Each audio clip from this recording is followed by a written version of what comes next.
Now let's begin with the topic electric dipole in detail.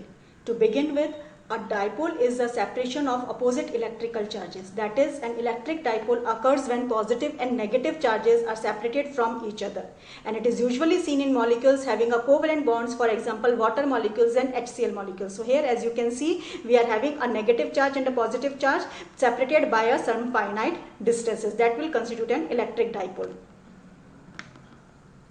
Next, we are having the dipole moment. A term which is associated with the electric dipole is a dipole moment. How we can define a dipole moment? That when the two charges are separated by a certain separation, that is 2a. So a physical quantity which is denoted by a symbol P, it is equals to Q into 2a, and it is always pointing from a negative to a positive charge. So about this physical quantity we will learn more about in this article.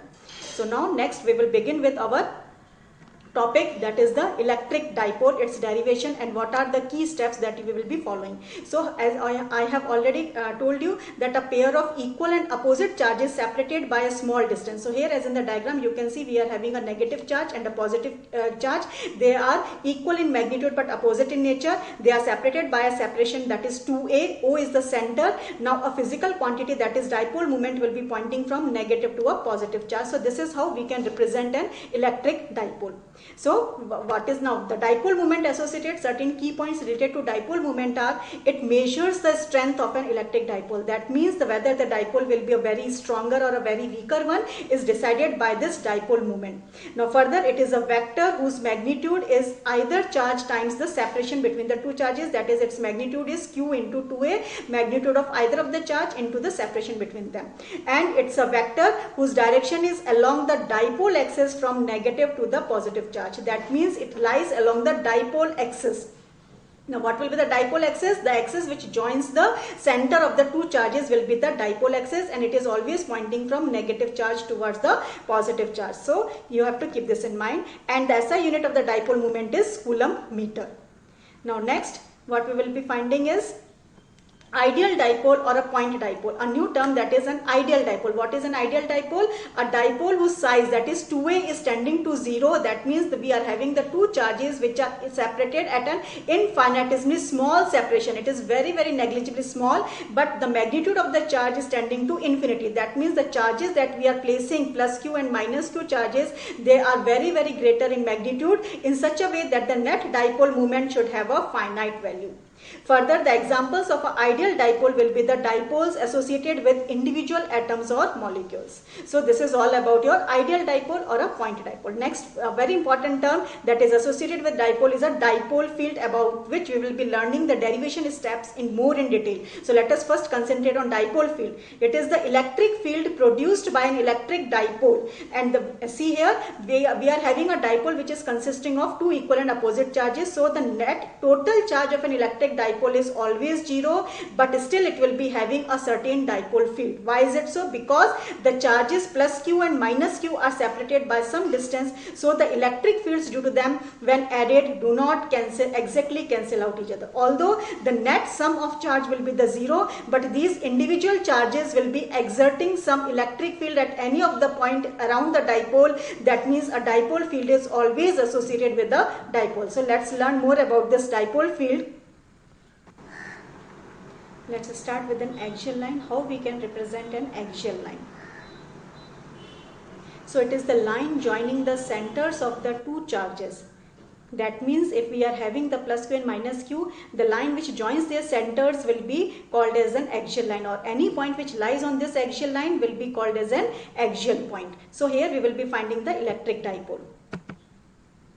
Next, we are having an equatorial plane. What is an equatorial plane? If we are having the same charges plus q and minus q separated by certain distance, so a plane which lies perpendicular to the axial line at the center will be called as an equatorial plane, and any point which lies on this equatorial plane, or any point which lies on this equatorial plane, will be called as an equatorial point. And one important point is that this equatorial point will always be equidistant from the either of the charges. It will this equatorial point will always be equidistant. So at equatorial point and an axial point, this dipole will be exerting an electric field, and our aim will be to compute them.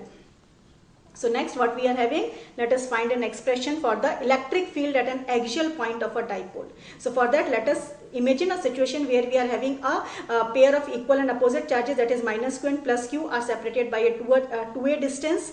Now a point P is a point of observation where we want to compute the electric field due to these two charges, that is due to a dipole. Now see here very carefully that the plus q charge will exert an electric field at the point P, which will always be pointing away from the positive q charge, that is the direction of E positive is in this direction, that is along the positive x-axis. Similarly, the negative q charge will exert an electric field at the point P, which will always be pointing towards the negative charge. So the negative electric field, that is E negative, will be pointing along the negative x-axis. So these are the two electric fields which will be present on the at the point P. Now let us see, the point P is at a separation of r from the center of the dipole. Now we want to compute the net electric field at the point P due to the this dipole. This point P will be called as an axial point. So here first we will find the electric field due to a negative q charge at the point P. So what is the magnitude of the electric field? Electric field, we know that E equals to the kq by r square. So here k is 1 upon 4 pi epsilon naught. The charge value we have to put it as q. Its magnitude is only the q. We are not putting negative sign here. And the separation between the negative charge and the point of observation, you can see clearly here is that it is r plus a, that is the separation of minus q and o is a, and from o to p the remaining distances are. So the total distance of negative charge from the point of observation becomes r plus a. So this becomes r plus a whole square. Further, a vector, that is dipole moment, is associated which is pointing from negative to positive charge. So here we have to put a minus sign. Why? Because the direction of E negative is opposite to the direction of the dipole moment. That is why this negative sign has come over here.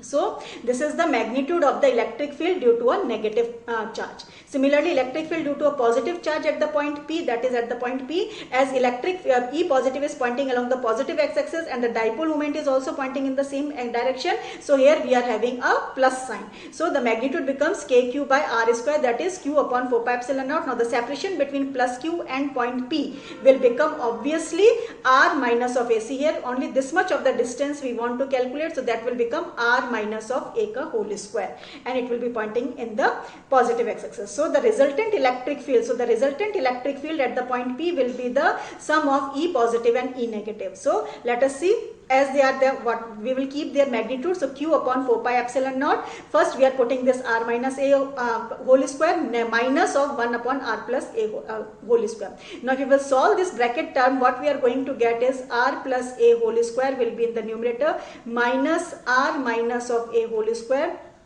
upon what we will be having, r minus of a whole square into r plus a of whole square. If we will solve this terms, we will get this particular term, that is E axial will be pointing, the magnitude of the E axial will be 4ar.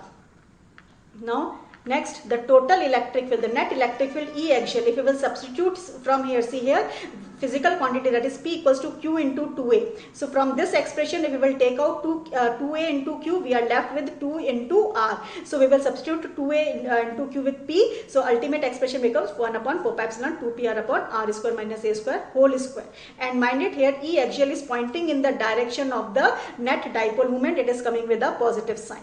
So next what we will be having, the ultimate expression when we are considering that the separation, that is the point of observation, that is R, is very greater than the dipole separation, that is A. So in that case we can neglect this A square. So in the denominator part we are left with R to the power 4 and 1 RR cancels out. So 1 upon 4 pi epsilon naught 2p by R cube. So this is the final expression for the electric field at an axial point of the dipole which acts along the dipole axis, that is from negative to positive charge, that is it is always in the direction of dipole moment P. This is one key factor that you have to keep in mind. E axial always points in the direction of the dipole moment wherever we have. One more important key point is that whenever you draw this diagram, always keep the plus q charge at the right hand side and minus q charge on the left hand side. If you will place it oppositely, that is if you will place plus q over here and minus q over here, so the expression or the terms will get cancels out. So here you will have the different denominator. So don't go for this type of the step when while deriving So these steps have been derived while keeping the plus q charge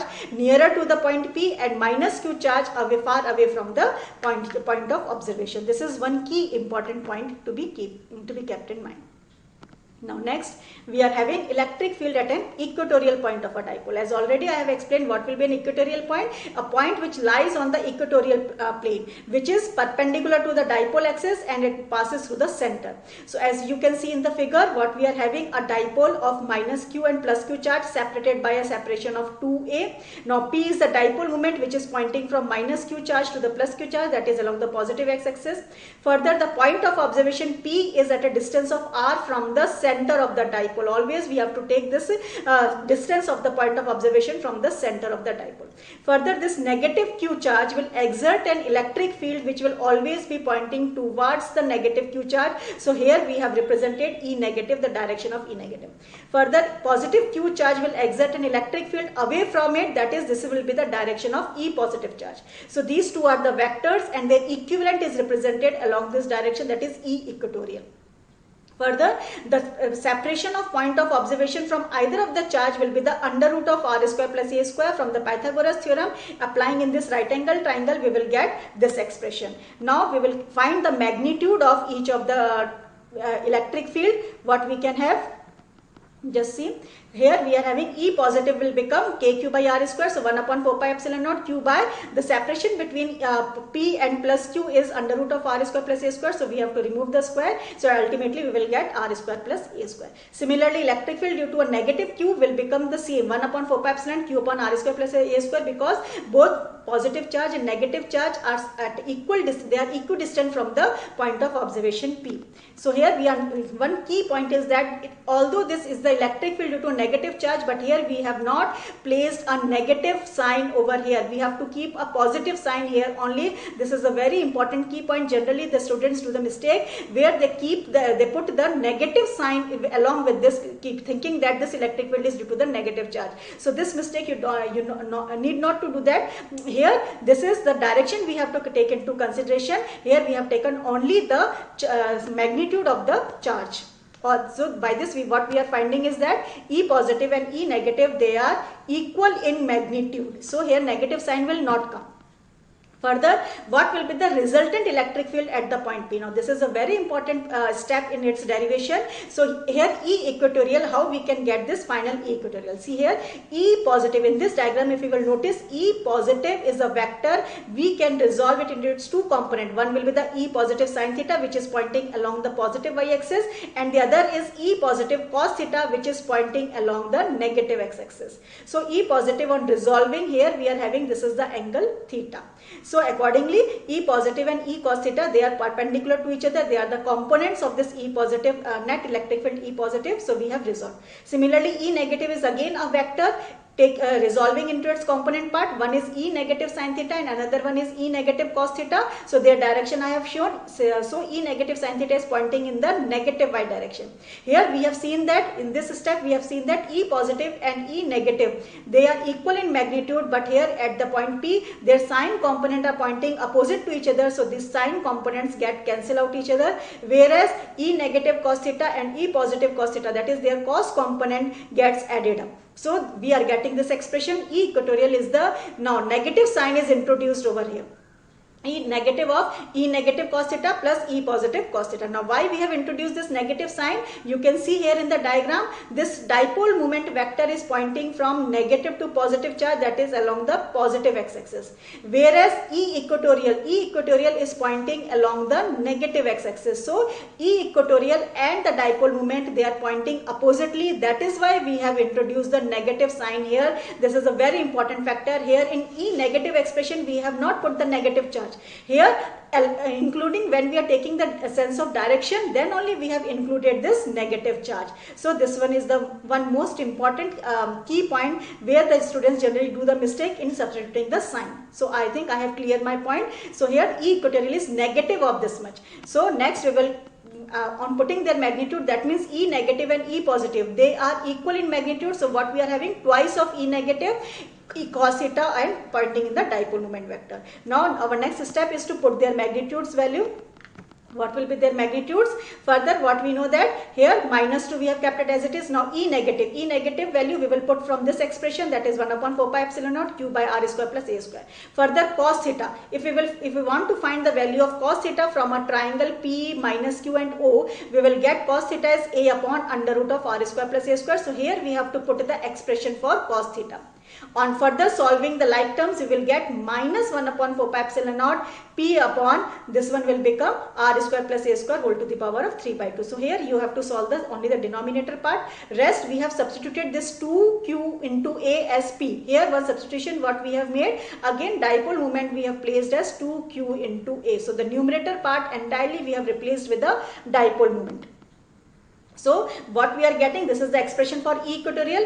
Further, if we are having a condition where what we are having, if R is very greater than A, so neglecting this A term, we will get minus 1 upon 4 pi epsilon naught P by R cube. That is, electric field at any equatorial point of the dipole is anti-parallel to the dipole moment. This is the key factor because here negative sign is introduced. You can see E equatorial is pointing in negative x-axis, whereas dipole moment is pointing in positive x-axis. So these two are opposite to each other. That is why here the negative sign has been included. Now next what we are having, comparison of electric fields of a short dipole at axial and equatorial points. So just now we have seen in the article that we can represent E axial by this expression and E equatorial by the negative of P by R cube. So if we will compare these two expressions, what we are going to get is that in E axial term only 2 factor, that is 2 factor is extra, rest of the thing is just we are having E equatorial. So E axial is equals to negative of twice of E equatorial, that is electric field of a short dipole at a distance of R along its axis is twice the electric field at the same distance along the equatorial line. That means if we are having a condition where the point of observation is at a distance of R at an axial line as well as it is at a distance of R at an equatorial point, so E axial will be equals to negative twice of the E equatorial. Now next we are having a knowledge test. So what we are having in knowledge test is that here we are having some questions that are based on these articles that can be asked in the boards. So every step I have explained, and if you will follow these steps, no one can deduct your marks and you can get a full marks in the exam. So present your answer well and go for each and every step. So now our next article will be torque acting on a dipole in a uniform electric field. It's a very important article. Now, a uniform electric field is represented by a set of parallel equidistant lines. So here we are represented the set of parallel equidistant lines as the E. Further, if we place a dipole which is having minus q charge and plus q charge at an angle of theta with respect to this electric field, so this is the force that will be now acting on the plus q charge, that will be equals to q into E. The force acting due to this external electric field will be q into E and it will be pointing away from the plus q charge.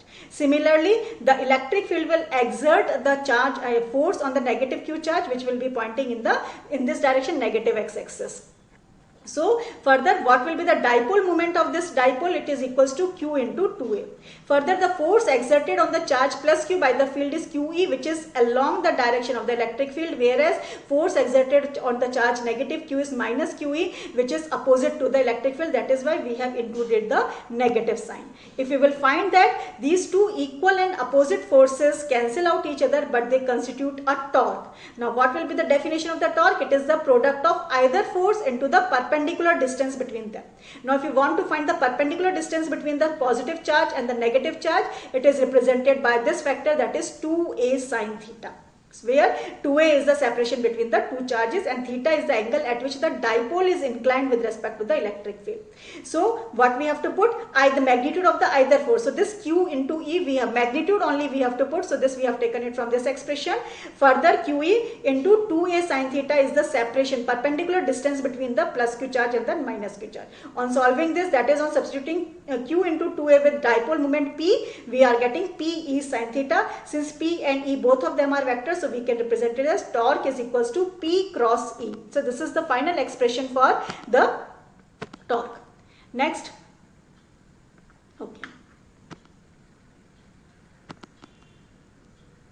Next, there are the certain key points. What are the key points? When the dipole is released, the torque tends to align the dipole with the field. That is, it will always reduce the angle theta to 0. That means it tends to place the dipole along with the electric fields. And further, next important key point is when the dipole gets aligned with E, the torque becomes equals to the 0. That means if initially we are having a dipole is placed like this much, this is minus q and plus q, and if it is placed in an external field, it will try to make its position like this much. Here minus q should be on the left hand side and plus q should be on the right hand side. Then only its dipole moment will be pointing along that electric field vector. So in this situation, torque will become equals to the 0. If you interchange the position of the charges, that angle between them becomes 180 degree. So in that case, you won't get the torque equals to 0. So you have to keep this in mind. How to place the dipole parallel to the electric field is that we have to align the dipole such that the negative charge is towards the left hand side and positive charge is always towards the right hand side. Then only in this situation torque will become equals to the 0. Further, we are having the torque on the dipole will be maximum when the dipole is placed perpendicular to the electric field. That means plus q is on the up and minus q on the downward negative axis. Then the angle between them becomes 90 degrees. So the dipole moment becomes maximum.